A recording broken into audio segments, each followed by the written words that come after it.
On the paid-to-opine circuit, former Secretaries of State Condoleezza Rice and Madeleine Albright circled the world, and each other, with raw disagreements over Iraq and Saddam Hussein's weapons of mass destruction Monday, but settled into polite accord over their worries about the future of drone warfare and the importance of China.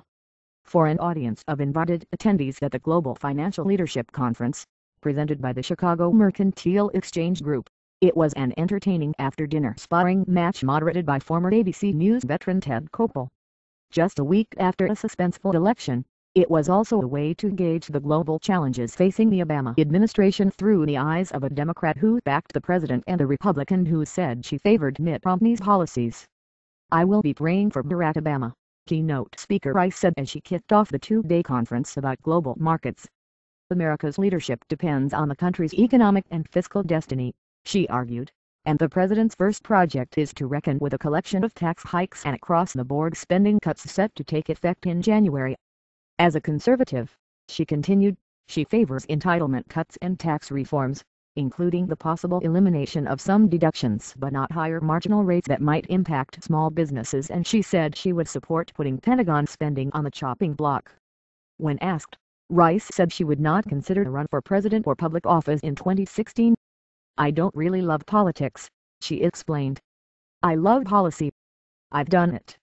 Hours later, dressed in a black cocktail suit and pearls, the Stanford University professor joined Albright, the global consultant who sported one of her jumbo pins shaped like a dolphin, for a dinner conversation that came off as a mashup of Nightline and The Charlie Rose Show. Between these two former Secretaries of State who served presidents of divergent ideologies and during unique world crises, there were rear-view mirror jabs. When Albright, whom President Clinton named as the nation's first female Secretary of State, observed that Obama looked for partners more than adversaries, Rice shot back, "It's true, he didn't look for adversaries, but they found him."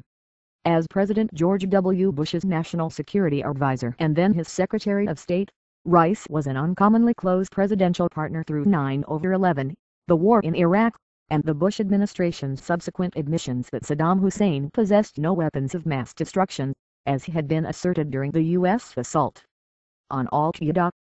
"I didn't know he didn't have weapons of mass destruction in the Middle East," Rice said defensively Monday night. When Rice criticized Obama's announced timetable to extricate U.S. troops from Afghanistan in 2014, Albright protested that the Bush White House missed the importance of Afghanistan from the outset. "You all took your eye off the ball," she complained. "Oh, Madeleine, come on." Rice shot back as Koppel pretended to rise and tiptoe off the stage.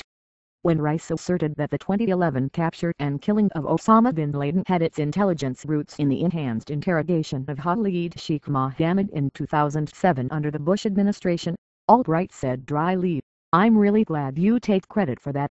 Rice replied that she was merely making an argument for continuity, observing that it takes a few administrations to accomplish achievements in many arenas of foreign policy.